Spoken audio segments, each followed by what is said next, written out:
Hi friends, నమస్తే. ఎద్దనపూడి సులోచనారాయణ గారి జీవన తరంగాలు నెక్స్ట్ పార్ట్ చూద్దాం. పోలీస్ హెడ్ క్వార్టర్స్లో ముగ్గురు పోలీసు ఉన్నతాధికారులు కూర్చుని ఉన్నారు. వాళ్ళకి పక్కగా డిఎస్పి నారాయణరావు గారు నిలబడి ఉన్నారు. వాళ్ళకెదురుగా కాస్త దూరంలో చంద్రం చేతులకి బేడీలతో తల దించుకుని కూర్చుని ఉన్నాడు.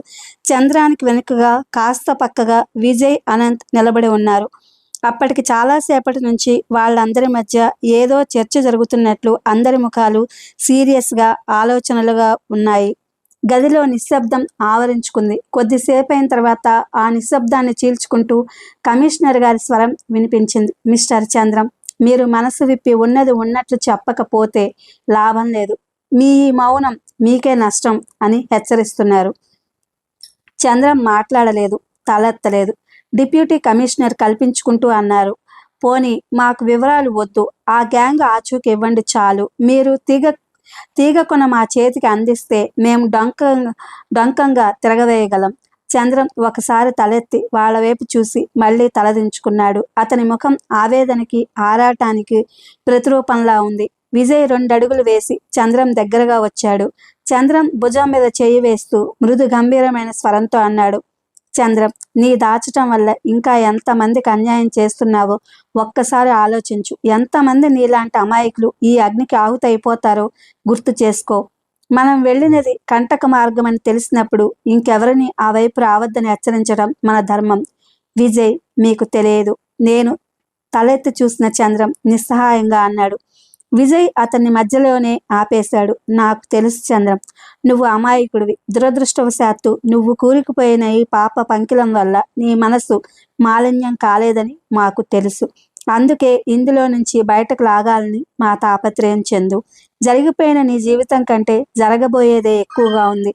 తెలివి తక్కువతనంతో ఎవరినైనా ఏదైనా తప్పు చేస్తే అది జీవితాంతం మెడలో గుదిబండగా మోస్తూ కుంగిపోవలసిన పని లేదు. ధైర్యంతో, ఓర్పుతో సమయం కోసం వేచి చూసి అదును దొరకగానే దాన్ని తెగ్గొట్టుకోవాలి.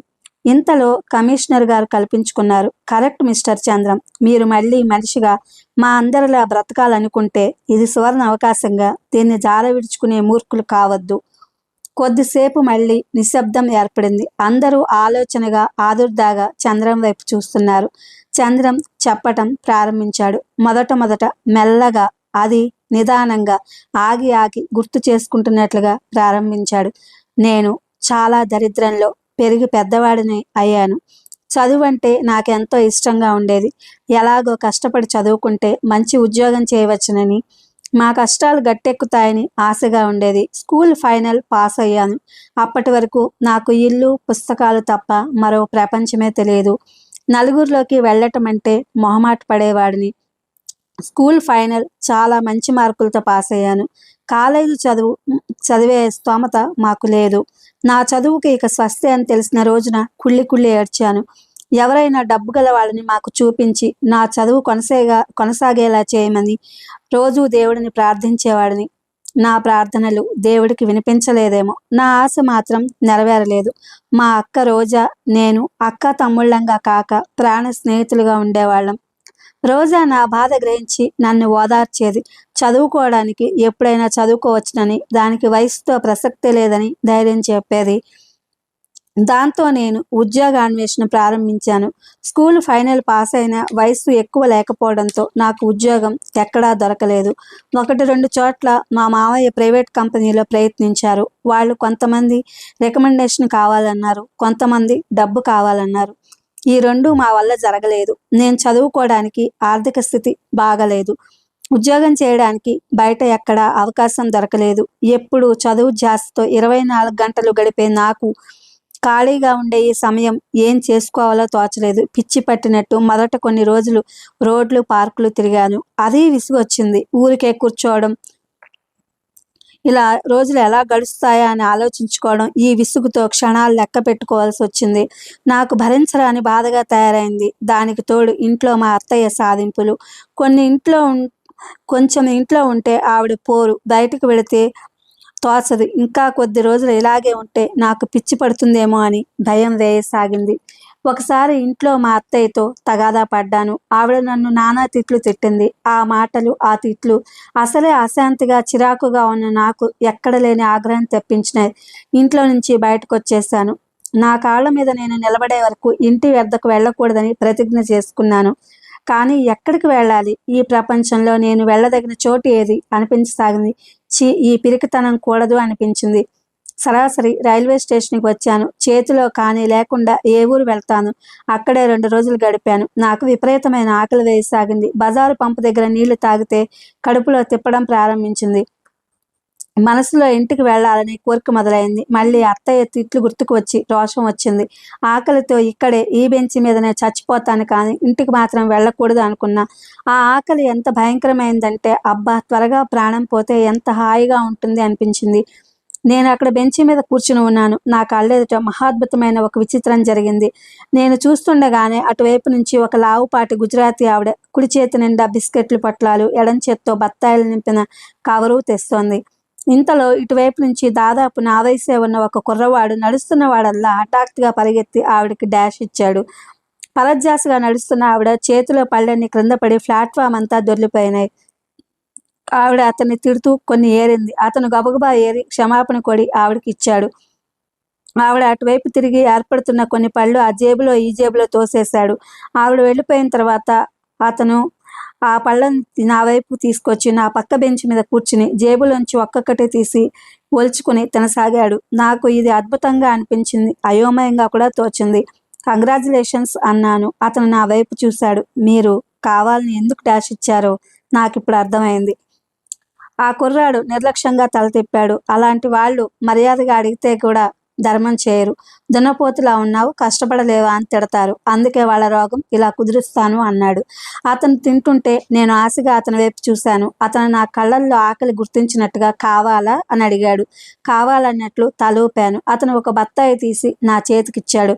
అది తినడం పూర్తి చేసే లోపల ఇద్దరం ఫ్రెండ్స్ అయిపోయాం. అతనిది రాజమండ్రి. తల్లి తండ్రి ఇద్దరూ లేరట. అతని కుటుంబ పరిస్థితులు నాకు ఇంచుమించుగా ఒకటే తీరుగా ఉన్నాయి. ఒకసారి జైలుకి వెళ్ళి వచ్చేస్తే అసలు భయం అనేది పోతుంది అని చెప్పాడు. అతను ఇంకో ఇద్దరు కలిసి ఉంటున్నారట. నేను తనతో వస్తే వాళ్ళకి పరిచయం చేస్తానని చెప్పాడు. జైలుకి వెళ్ళి వచ్చిన మనిషి అనగానే అతనంటే నాకు వెగటు కలిగింది. కానీ అది ఎంతోసేపు నిలవలేదు. అతను మాట్లాడే ధోరణి నన్ను ఆకర్షించింది. నన్ను వెంట పెట్టుకుని తన స్నేహితుల దగ్గరికి తీసుకెళ్ళాడు.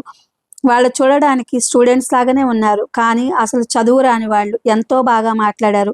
అప్పుడప్పుడు వస్తూ ఉండమని చెప్పారు. ఆ సాయంత్రం వాళ్ళతో నన్ను కూడా హోటల్కి తీసుకెళ్లారు. కడుపు నిండా భోజనం చేశాను. ఆ తర్వాత వెళ్ళకూడదని అనుకుంటూనే తరచుగా వాళ్ళ గదికి వెళ్ళేవాడిని నేను. పోకపోతే ఎందుకు రాలేదని అడిగేవాళ్ళు కాదు. వస్తే ఆప్యాయంగా చూసేవాళ్ళు. కాస్త పరిచయం పెరిగిన తర్వాత చిన్న చిన్న పనులు చెప్పడం ప్రారంభించారు. ఇక్కడి నుంచి ఈ ఉత్తరం తీసుకెళ్లి ఫలానా వాళ్ళకి ఇచ్చి రమ్మను, ఫలానా బస్ స్టాప్లో నిలబడిన ఒక వ్యక్తిని ఒక మాట చెప్పమను అడిగేవాళ్ళు. నాకది ఏం కష్టం అనిపించేది కాదు. బస్ ఛార్జీలకు వాళ్ళు అవసరానికి మించి ఇచ్చేవారు. నేను చిల్లర తిరిగి ఇవ్వబోతే తీసుకునేవాళ్ళు కాదు. ఉండనీలే అని వదిలేసేవాళ్ళు. క్రమంగా మా మధ్య పరిచయం స్నేహంగా మారింది. ఒకసారి వాళ్ళు బొంబాయి పని మీద వెళ్తూ పనేం లేకపోతే సరదాగా నన్ను కూడా రమ్మని కోరారు. నేను ఆనందంగా ఒప్పుకున్నాను. ఇంట్లో చెప్తే రోజా తిడుతుందని భయం. బొంబాయిలో వాళ్ళ బాబాయ్ ఇంటికి వెళ్ళాం. ఆయన చాలా డబ్బున్నవాడు. చూడగానే చాలా మంచివాడిలా కనిపిస్తాడు. ఎంతో ఆప్యాయంగా నా స్థితిగతులు అడిగి తెలుసుకున్నాడు. చాలా జాలిపడ్డాడు. తన దగ్గర పని చూపిస్తానని నాకు హామీ ఇచ్చాడు. ఆ రోజున నేను పొందిన ఆనందం వర్ణించలేను. నా అంత అదృష్టవంతుడు లేడనుకున్నాను. ఇది కేవలం భగవంతుడు నాకు కనికరించి ఇచ్చిన వరం అనుకున్నాను. నన్ను ఆయన బట్టల కొట్టులో పద్దులు వ్రాసే మనిషిగా నియమించుకున్నారు. ఆయన దగ్గర నాలాంటి వాళ్ళు చాలామంది పనిచేస్తున్నారని తర్వాత నాకు తెలిసింది. దాంతో ఈ అదృష్టం నా ఒక్కడికే ప్రత్యేకం కాదని అర్థం చేసుకున్నాను. మాకు మంచి తిండి పెట్టేవాళ్ళు, కార్లల్లో రకరకాల చోట్ల తిప్పేవాళ్ళు. జీవితం స్వర్గంలా అనిపించేది. ఆయన దగ్గర మొట్టమొదట చేరే వాళ్ళంతా దాదాపు నా వయసు వాళ్లే. అంటే 18 సంవత్సరాలు మించిన వాళ్ళనమాట. వాళ్ళు ఆయన దగ్గరికి వచ్చిన కొద్ది రోజుల్లోనే వేషం, భాష, రూపం అన్ని రకాలుగా మార్పు వచ్చేసేది. మంచి తిండి పుష్టి ఉండడం వల్ల ఏపుగా ఎదిగేవాళ్ళు. ఎప్పుడైనా మళ్ళీ ఆకలి, ఆ దరిద్రం గుర్తుకొస్తే భయపడిపోయి నిద్రలో లేర్చి కూర్చునేటంత సుఖంగా ఉండేవాళ్ళు. ఆయనకి ట్రైనింగ్ స్కూల్ కూడా ఒకటి ఉంది. ప్రతిరోజు కొంతకాలం మేము తప్పనిసరిగా అక్కడ శిక్షణ పొందాల్సి వచ్చేది. ఆ శిక్షణ కూడా రకరకాలుగా ఉండేది. అన్నింటిలోనూ మాకు ప్రప్రథమంగా ఇచ్చే శిక్షణ పరిగెత్తడం. పరిగెత్తలేని వాళ్ళను చిత్రంగా ఆ ఇంట్లో నుంచి పంపించబడేవాళ్ళు. దూరంగా ఒకచోట బంతి పెట్టి అల్సేషియన్ కుక్కల్ని మమ్మల్ని ఒక్కసారి విజిల్ ఊది పరిగెత్తమని వాళ్ళు దాదాపు కుక్కంత వేగంగా పరిగెత్తడం అభ్యాసం చేసేవాళ్ళు. ఇది కష్టంగానే ఉండేది. అయినా శిక్షణ అభ్యాసంతో సాధ్యం కాని పనంటూ లేదేమో తర్వాత మా తెలివితేటలను బట్టి మేము చూపే చురుకుదనాన్ని బట్టి మాకు హోదాలు కల్పించేవాళ్ళు. రోజు ఉదయం లేవగానే మాకు ఓ తరగతి ఉండేది. అందులో ఈ దేశంలో జరుగుతున్న అన్యాయాలు, అక్రమాలు వివరంగా తెలియజేయబడేవి. స్వార్థం కోసం రాజకీయవేత్తలు, పెట్టుబడిదారులు, సామాన్య ప్రజలు ఎలా తిప్పలు పెడుతున్నారో చెప్పేవాళ్ళు. ఉద్రేకపూరితమైన ఆ మాటలు వింటుంటే మా యువ రక్తం సలసల మరిగిపోయేది. ఆఖరణ నీతి పాఠంలా మోసాలని మోసంతోనే జయించాలని, మనం ఈ సమాజం మీద తిరగబడాలని చెప్పేవాళ్ళు. రోజు మేము ఈ పాఠం నెమరవేసుకునేవాళ్ళం. నేను ఎప్పుడు బొంబాయిలో ఉండేవాడిని కాదు. మధ్య మధ్య ఆ ఊరు వెళ్తూ ఉండేవాళ్ళం. అక్కడ ఉన్న మా తాలూకు మనుషుల్ని కలుసుకుంటూ ఉండేవాళ్ళం. ఈ గ్యాంగ్లో మెల్లగా లీనమైపోతున్న నేను క్రమంగా ఇంటికి దూరం కాసాగాను. ఎప్పుడైనా చూడడానికి వెళ్తే రోజా తీట్లు, శాపనార్థాలు పెట్టేది. నాకు దాని మాటలు చాదస్తంగా కనిపించేది. జీవితంలో సాహసం, తెగింపు లేకుండా సుఖపడడం అసంభవమని తెలిసిపోయింది. నేను వయసు పెరిగి పెద్దవాడిని అయిన కొద్దీ ఆ ముఠాతో అనుబంధం ఎక్కువైంది. ఊరికే అల్లర్లు చేయడం, మనుషుల్ని గాబరా పెట్టడం, హడలగొట్టడం మాకు సరదాగా ఉండేది. మనుషుల్ని కళ్ళుగప్పి దొంగతనం చేయడం మాకు పసందైన ఆటగా ఉండేది. రాను రాను ఇందులో నా చేయి ఆరితేరసాగింది. పై వాళ్ళకి నా మీద ప్రత్యేకమైన శ్రద్ధ, అభిమానం కలగసాగాయి. నా వయసుతో పాటు నా హోదా కూడా పెరగసాగింది. ఈ ప్రపంచంలో అతి చిన్న సుఖానికి, ప్రతి చిన్న ఆనందానికి డబ్బు ముఖ్యమని గ్రహించాను. నైతిక విలువలు, నీతి సూత్రాలు కేవలం పుస్తకాల్లోనూ, నోటు మాటల్లోనూ మిగిలిపోతున్నాయి. ఈ ప్రపంచంలో నేనొక్కడనే కాదు, చాలామంది ఈ మార్గంలో వస్తున్నారని గ్రహించిన నాకు ధైర్యం వచ్చేసింది. నా వ్యక్తిత్వానికో ప్రత్యేకత వచ్చింది. పైవాళ్ల పరపతి వల్ల నేను ఎక్కడికి వెళ్ళినా నాకు ఆధిక్యతగా ఉండేది. చాలా రోజులు విందులు, వినోదాలు, కార్లు, షికార్లు, విమానాలు, ప్రయాణాలు, ఇంద్రజాలం లాంటి ఈ నిషాలో నన్ను నేను మర్చిపోయాను. మేడిపండు లాంటి ఆ పై మెరుగులు చూసి అదే నిజమైన జీవితమని భ్రమించసాగాను. కొనకి ఎక్కే వరకు ఎత్తుని అధిగమిస్తున్నాననే ఆనందమే తప్ప ఇంకేం తెలియదు. తీరా గమ్యం చేరుకుని అక్కడ నుంచి చూస్తే గాని నాకు కనిపించింది ఏంటంటే లోతైన అగాధం. దాని నిండా చీకటే. నా పైవాళ్ళు నాలాంటి వాళ్ళని ఆశపెట్టి సమ్మోహనపరిచి ఒక విధమైన మత్తుతో ఈ కొన వరకు లాక్కొచ్చేస్తారు. అక్కడ నిలబెట్టిన తర్వాత వాళ్ళ చేతుల్లో కీలుబొమ్మలమని గుర్తిస్తారు, అధికారం చూపిస్తారు. వాళ్ళ ఆధిక్యత మన చుట్టూ ఇనుప పంజరంలా తయారవుతుంది. అక్కడి నుంచి వెనక్కి వెళితే మృత్యువు లాంటి అంధకారం, క్రిందకు దిగి వద్దామంటే సాహసం ఉండదు.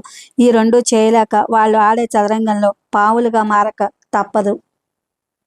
పైవాళ్ళు మన పట్ల చూపే ఆదరణ, ఆప్యాయత ఎంత విషప్రాయమైందో హఠాత్తుగా తెలిసిపోయింది. దానితో ఆ పట్టుపరుపులు, ఆ సౌఖ్యాలు, ఆ వినోదాలు వెగటుగా తోస్తాయి. ఒకవేళ ఇది నచ్చక వాళ్ళకు ఎదురు తిరిగి కొత్త జీవితం ప్రారంభిద్దామని చూసామా, నామరూపాలు లేకుండా నాశనం అయిపోతాం. ఆ విధంగా నాశనమైన నా తోటి వాళ్ళ ఇద్దరిని చూశాను. వాళ్ళు ఏమైపోయారో, ఎలా మాయమైపోయారో అడిగే దిక్కు మొక్కు లేదు. వారి పేరు ఎత్తరెవరు. నా జీవితం మీద అపేక్ష ఉంది. జీవించాలనే తృష్ణ నరంలో ఉంది. అందుకని వాళ్ళని అసహించుకున్నా నేను ఎదురు తిరగలేదు. జరిగినంత వరకు ముందుకు పోదామని మొండి ధైర్యం తెచ్చుకున్నాను. నన్ను వాళ్ళు ఎలా ఉపయోగించుకుంటున్నారో వాళ్ళను కూడా నేను అలాగే ఉపయోగించుకుందామని నిశ్చయించుకున్నాను. వాళ్ళు చెప్పినట్టే చేయసాగాను. వాళ్ళ మధ్య నా విలువ రెట్టింపు పెరిగింది. కానీ నా జీవితమే మారిపోయింది. నా మనసు, శరీరం రెండు విడిపోయినాయి, ప్రత్యర్థుల్లా తయారైనాయి. నా శరీరం చేసే పనులు నా మనసు నిర్దాక్షిణ్యంగా అసహించుకునేది. నా తర్కం నా అంతరాత్మ ముందు నిలిచేది కాదు. మంచి చెడుల మధ్య, సత్యం అసత్యం మధ్య నా ఊగిసలాట ప్రారంభమైంది. రాను రాను నా శరీరం, మెదడుకి భయంకరమైన భద్రశత్రువుల్లా మారి నన్ను రెండుగా చీల్చడానికి సిద్ధం కాసాగాయి. నాలో చెలరేగుతున్న ఈ అంతర విప్లవం నేను ఒక్కోసారి భరించలేకపోయేవాడిని.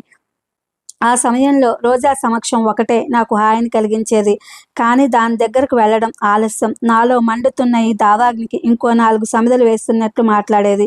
నేనేదైనా తెలివి తక్కువగా ప్రవర్తించినా, నా హద్దు మీరిన దాని ఫలితం రోజా మీద దారుణంగా ఉంటుందని నా పైవాళ్ళు నాకు ఎప్పటికప్పుడు హెచ్చరికలు చేస్తూనే ఉండేవారు. అందుకే రోజా ఎంత గొడవ చేసినా నేను పట్టుబడలేదు. మీ కళ్ళ ముందు కూర్చున్నది నేనొక్కడనే కానీ నా వెనుక మీకు కనిపించని నాలాంటి వాళ్ళు వందల మంది ఉన్నారు. చంద్రం కొద్దిసేపు ఆగాడు. అతని ముఖం పాలిపోయింది. కమిషనర్ గారు ఆసక్తిగా ముందుకు వంగి అడిగారు, మిస్టర్ చంద్రం, ఇదంతా సరే, మాకు ముఖ్యంగా ఇప్పుడు కావాల్సింది ఈ సంఘ విద్రోహక చర్యల్లో మీరెలా పాల్గొనేవారు అది చెప్పండి ముందు. చంద్రం ఒక్క క్షణం ఆయన వైపు కళ్ళెత్తి చూశాడు. ఆ తర్వాత కళ్ళు నేల మీదకి దించి ఆలోచనగా కూర్చుండిపోయాడు. కొద్దిసేపు అలాగే ఉండిపోయిన అతను మళ్ళీ చెప్పడం ప్రారంభించాడు. సంఘ విద్రోహక చర్యల అలా అని మేమెప్పుడు అనుకునేవాళ్ళం కాదు. మాకు ఏ విధమైన చేయూత ఇవ్వడం కానీ, మా కోరికలు గ్రహించి మా అభిప్రాయాలు మన్నించడం కానీ చేయని ఈ సంఘానికి బుద్ధి చెప్పడం అనుకునేవాళ్ళం. ఏది న్యాయంగా అడిగితే మాకు లభించలేదో అది దౌర్జన్యంగా పొందేవాళ్ళం. మేము సౌమ్యంగా చెప్పిన మాటలు అరణ్య రోదన అయినప్పుడు ఇంకో రకంగా మా చేష్టలతో మా మా ఉనికిని గుర్తించబడేలా చూసేవాళ్ళం. ఎక్కడికక్కడ ఎప్పటికప్పుడు ఎప్పుడు ఏదో రకంగా అల్లరి సృష్టించడం, మనుషుల్ని గాబరాతో మర్చిపోయేలా చేయడం, ఆ సందడిలో మాకు కావలసినవి మేము దోచుకోవడం మా కార్యకలాపాలుగా ఉండేవి. మానవునికి ఎక్కువగా రైల్వే స్టేషన్లు, సిటీల్లో, పట్టణాల్లో ఖరీదైన హోటళ్ళు వీటిల్లో ఉండేది. మత కలహాలు రేకెత్తించడం అన్నిటికంటే మాకు చాలా సులభంగా ఉండేది. మీటింగులు, ఎగ్జిబిషన్లు, తిరునాళ్ళు ఇవెప్పుడు మా ప్లాన్స్లో ముఖ్యమైన భాగాలుగా ఉండేవి. మాలో చాలామంది స్వాముల వార్లుగా, బిచ్చగాళ్లుగా, పాన్ షాప్ యజమానులుగా, టీ దుకాణాల ప్రొప్రైటర్స్గా, ఏదో ఒక బిజినెస్ చేస్తూనో ఒక పని మీద తిరుగుతూనో ఉండేవాళ్ళు. కొంతమంది లేని కంపెనీల పేర్లు చెప్పి వాటిల్లో పెద్ద ఉద్యోగస్తులుగా సెలవు మీద వచ్చినట్టుగా, ఒక్కోసారి ఒక్కో చోటు నుండి చుట్టుపక్కల వాళ్ళతో పరిచయాలు కల్పించుకునేవాళ్ళు. ఎక్కడ ఎవరి దగ్గర డబ్బు ఎక్కువగా ఉంది అనే పరిశోధించడం మాలో కొంతమంది పని. అయితే మెల్లగా అది దోచేయడానికి ప్లాన్ వేయడం ఇంకొంతమంది స్వీకరించేవారు. మాలో ప్రమాదవశాత్తు ఎవరికైనా పట్టుబడినా మాకు భయం ఉండేది కాదు. మేము అమాయకులమని, మాకేం తెలియదని దబాయించేవాళ్ళం. చిత్రంగా మాకు సాధారణంగా శిక్ష పడేది కాదు. ఒకవేళ పడినా వెంటనే విడుదల లభించేది. మాకు వెన్నెముకల అజ్ఞాత హస్తం శ్రీరామ రక్షగా మమ్మల్ని ఎప్పుడూ కాపాడుతూ ఉండేది. ఇదే హస్తం మేము ఏ కాస్త ద్రోహం తలపెట్టినా దారుణంగా శిక్షించేది. అతను ఆగిపోయాడు. అతని నోటి నుంచి తర్వాత రాబోయే మాటల కోసం అందరూ ఊపిరి బిగబట్టి వేచి చూడసాగారు. చంద్రం గొంతు భారంగా పలికింది. అప్పుడప్పుడు వాళ్ళు మాకు చెప్పిన పనుల కంటే మా స్వతహాగా కొన్ని నిర్ణయాలు చేసుకుని దొంగతనాలు చేసి ఆ సంపద తీసుకెళ్ళి వాళ్ళకివ్వాలి. ఆ పనులను బట్టి, క్లిష్టమైన ఆ పరిస్థితులను బట్టి మేము చూపిన సాహసం, చొరవ అపురూపంగా ఉంటే మాకు ప్రశంసలు లభించడం, దాంతోపాటు హోదా పెరగడం జరుగుతూ ఉండేది. నేను చాలాసార్లు ఇలా ప్రయత్నించి వాళ్ళ అభినందనలకు గురి అయ్యాను. ఆ రోజు సికింద్రాబాద్లో కూడా నేను రక్షణ బృందం వస్తుందని, స్టేషన్ సందడిగా ఉంటుందని, ఏదైనా ఛాన్స్ దొరికితే చూడవచ్చునని అక్కడికి వచ్చాను. రక్షణ బృందం వెళ్ళిపోయింది. నేను దూరంగా సిగరెట్ కాలుస్తూ నిలబడ్డాను. మాకు నెలకి కనీసం 2 దొంగతనాలైనా చేయడం తప్పనిసరి అయిన నియమం. నేను క్రిందటి నెల కూడా ఏదీ సాధించలేకపోయాను. ఈ నెలలో కూడా దాటిపోతోంది. నాకెలాగో ఉంది. ఆ రోజు సికింద్రాబాద్లో స్టేషన్లో నిలబడిన నేను దూరం నుంచి వేణుగోపాలరావు గారి బ్యాగ్ నుంచి డైమండ్ నెక్లెస్ తీసి విజయ్కి చూపించడం చూశాను. అది చూడగానే నా కళ్ళు తళుక్కుమన్నాయి. ఆయన అది మళ్ళీ బ్యాగ్లో పడేసి జిప్ మూయడం నా దృష్టి నుంచి దాటిపోలేదు. విజయ్ వెళ్ళిపోయిన తర్వాత, జనం కాస్త పలచబడిన తర్వాత ఎదురు నుంచి విసురుగా వచ్చి డాష్ ఇచ్చాను. ఆ రోజే నా జీవితంలో దురదృష్టం ఉదయించింది. అనుకోకుండా పట్టుబడ్డాను. కానీ ఆయన చంద్రం కంఠం జీరపోవడంతో వాక్యం పూర్తి చేయలేనట్లు ఆగిపోయాడు. కమిషనర్ గారు వేదాంతిలాగా నవ్వుతూ అన్నారు, చూసావా చంద్రం, అమాయకుడివైన నువ్వు కొంతమంది జీవితాలతో ఆడుకుంటుంటే నీ అదృష్టంతో విధి ఎలా క్రూరంగా ఆడిందో. మంచి కానీ చెడు కానీ వాటి ప్రతిఫలాలు ఎప్పటికైనా మనం అందుకోక తప్పదు. అసిస్టెంట్ కమిషనర్ గారు అందుకున్నారు. మిస్టర్ చంద్రం, మీరు ఎవరి ఆధ్వర్యంలో ఈ పనులు చేసేవారో కనీసం ఒక్కరి పేరైనా బయట పెట్టగలరా? చంద్రన్ నెమ్మదిగా తల అడ్డంగా తిప్పాడు. ఊహు, ఇందులో ఎవరు పెద్దవాళ్ళు పెద్ద పెద్ద వాళ్ళు ఉంటారని తెలుసు, కానీ ఆ పెద్దవాళ్ళు ఎవరో ఎక్కడుంటారో నాకు తెలియదు. నాకే కాదు, మాకెవరికీ తెలియదు. మేము ఎన్నడూ అలాంటి వారిని ముఖాముఖి కలుసుకోలేదు. మాకు ట్రైనింగ్ ఇస్తాడని చెప్పిన వ్యక్తి ద్వారా ఎప్పటికప్పుడు మాకు మేము నిర్వర్తించవలసిన కార్యక్రమాలు గురించి పురమాయింపులు అందుతూ ఉండేవి. ఆయనే ఈ గ్యాంగ్కి లీడర్. ఎందుకు కాకూడదు? కాదని నమ్మకమేంటి? కాదు, మాకు బాగా తెలుసు. ఎందుకంటే కొద్ది రోజుల క్రితమే అతన్ని ఒక పనిని సరిగ్గా నిర్వర్తించక ప్రభుత్వానికి అనుమానం వచ్చేలా ప్రవర్తించినందుకు ఆ అజాగ్రత్తకి ఆ పోస్టులో నుంచి తీసేశారు. అతను ఏమైపోయాడో మాకెవరికీ తెలియదు. అతని స్థానంలో కొత్త అతను వచ్చాడు. వాళ్ళు కూడా మాలాగే ఈ కబంధ హస్తంలో చిక్కుకొని అతని మనుషులని తెలిసింది. మిస్టర్ చంద్రం, మీరు ఎంతసేపటి నుంచి మాతో మాట్లాడుతున్నారు? మీ మాటలు మాకు శూన్యంలో తడుముకుంటున్నట్లుగా ఉన్నాయే తప్ప ఒక్క క్లూ కూడా దొరకలేదు. క్షమించాలి, నాకు స్థలాల పేర్లు సాంకేతిక పదాలే తప్ప నిజంగా ఆ వ్యక్తులు తెలియదు. పోనీ అదే చెప్పండి. చంద్రం ఉరితాడు స్వయంగా తన మెడకి తగిలించుకుంటున్న మనిషిలా చూశాడు. విజయ్ అతని తటపాటాయింపుకు గమనించినట్టుగా భుజం మీద చేయి వేస్తూ మృదువుగా అన్నాడు, చెప్పు చందు, నువ్వు ఇవ్వబోయే ఈ ఆచూకీ వల్ల ఎంతమందికి మంచి జరుగుతుందో తెలుసా? మంచిని గురించేనా మీరు మాట్లాడేది? చంద్రం పెదవుల మీద విరక్తి నిండిన చిరునవ్వు కదిలింది. అతని కళ్ళు విషాదానికి మారుపేర్లైనాయి. ఈ దేశంలో ఇంకా మంచి అనేది ఉందనే భ్రమలో బ్రతుకుతున్నాం కానీ మనం ఈ సంఘంలో వినాయకుల్లా చేరిన స్వార్థపరులు, భోగలాలసులు మన చుట్టుపక్కల ఉన్న మంచినంతా ఏనాడో విషప్రాయంగా చేసేశారు విజయ్. మనకు తెలియకుండా ఈ గడ్డ మీద ఎలా మొలకెత్తిందో అరాచకం అనే మొక్క మలిచింది. ఇది మన జాతికి, చరిత్రకి చాలా ప్రమాదకరమైన మొక్క అని తెలిసి కూడా కొంతమంది తమ స్వప్రయోజనాల కోసం రహస్యంగా నీళ్లు, ఎరువు పోసి పెంచుతున్నారు. ఇది మహావృక్షంగా పెరిగింది. దీని నుంచి వీస్తున్న విషపు గాలులు మా యువతరం గుండెల్ని కలుషితం చేస్తున్నారు. దేశం 4 చెరగుల వేళ్లు వ్యాపించి నలుమూలలకి శాఖోపశాఖలుగా విస్తరిస్తున్న దీన్ని నరకడానికి మామూలు గొడ్డళ్ళు పనికిరావు. కొంతమంది శక్తి మాత్రమే చాలదు. ఒకవేళ మీలాంటి సహృదయులు, నీతి నిజాయితీల పట్ల విశ్వాసం కలవాళ్ళు, మానవత్వాన్ని ప్రేమించేవాళ్ళు ఏ కొద్ది మందో ఏకమై దీన్ని ఛేదించాలని చూసిన ఒక కొమ్మ కంటే ఎక్కువ నరకలేరు. మీరు నరికిన వెంటనే పక్క నుంచి మరో కొత్త కొమ్మ చిగురు వేయక మానదు. ఈ అరాచకం అనే మహావృక్షం మీద అవినీతి, అసత్యం భూతాల్లా వచ్చి దాక్కుంటున్నాయి. దీన్ని సమూలంగా నాశనం చేయాలంటే ఏ ఒక్కరి వల్లనూ అయ్యే పని కాదు. అందరి వల్ల రావాల్సిన చైతన్యం. ఆపకుండా గబగబా మాట్లాడుతున్న చంద్రం ముఖంలో ఎరుపుదనం పాకి వచ్చింది. అతని భుజం మీద ఆని ఉన్న విజయ్ చెయ్యి అప్రయత్నంగా గట్టిగా బిగుసుకుంది. పోలీస్ అధికారుల ముఖాల్లో కూడా ఉత్తేజం లాంటిది కనిపించింది. మనకు చేతనైనంత వరకు ప్రయత్నిద్దాం. మీరు మాతో సహకరిస్తే మేము సాధించలేనిదంటూ ఉండదు అన్నారు కమిషనర్ గారు.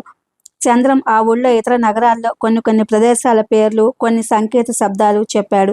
నారాయణరావు గారు గబగబా అవి నోట్ చేసుకున్నారు. పోలీస్ అధికారులు చంద్రం ఇక వెళ్ళవచ్చని చెప్పారు. వాళ్ల ముఖాలు సంతృప్తిగా, ఆశాజనకంగా ఉన్నాయి. చంద్రం చేతులకి బేడీలతో 2 పోలీసుల మధ్య నడుస్తూ వెనక నారాయణరావు గారు వస్తుండగా హెడ్ క్వార్టర్స్ నుంచి బయటకు వచ్చాడు. అతని వెనకే విజయ్, అనంత్ కూడా వచ్చారు. చంద్రం వాకిట్లో అడుగు పెట్టాడో లేదో గబగబా అతని ముఖం మీద 10-12 ఫ్లాష్ బల్బులు వెలిగినాయి. కెమెరాలు క్లిక్ మన్నాయి. చంద్రం అరెస్ట్ అయిన వార్త ఎలా తెలిసిందో, ఎప్పుడు తెలిసిందో ఊళ్ళో స్థానికంగా ఉన్న రిపోర్టర్స్ అంతా అక్కడ గుమిగూడిలో ఉన్నారు. వాళ్ళంతా చంద్రాన్ని ఫోటోలు తీసుకోగానే నారాయణ చుట్టుముట్టి అతన్ని అనేక ప్రశ్నలు వేయసాగారు. చంద్రం అక్కడే సిద్ధంగా ఉన్న పోలీస్ వ్యాన్లోకి ఎక్కబోతూ ఆగి విజయ్ వైపు తిరిగాడు. విజయ్ ఇది గమనించగానే చప్పున 2 అడుగులు వేసి అతని దగ్గరకు వచ్చాడు. చంద్రం జీరపోయిన కంఠంతో అన్నాడు విజయ్. ఒకవేళ నాకేదన్నా అయితే అసంపూర్తిగా ఆగిపోయాడు. విజయ్ చంద్రం భుజం మీద చెయ్యి ఆనించాడు. విజయ్ స్పర్శ నుంచి ఏదో వాగ్దానం, ఆత్మీయత తన రక్తంలోకి ప్రవహించినట్టుగా అనుభూతి చెందాడు చంద్రం. విజయ్ అన్నాడు, నీకేం భయం లేదు, నిశ్చింతగా ఉండు. నీతో పాటు అన్ని బాధ్యతలు నావి, సరేనా? చంద్రం కళ్ళల్లో కృతజ్ఞత తడిగా కదిలింది. వ్యాన్లోకి ఎక్కాడు. వ్యాన్ కదిలిపోయింది. క్రమంగా దూరం అవుతున్న దాన్ని చూస్తుంటే అనుకోకుండా విజయ్, అనంతుల హృదయాలు భారమైనాయి. ఇది ఫ్రెండ్స్, ఎద్దనపూడి సులోచనారాయణ గారి జీవన తరంగాలు. Thank you for watching.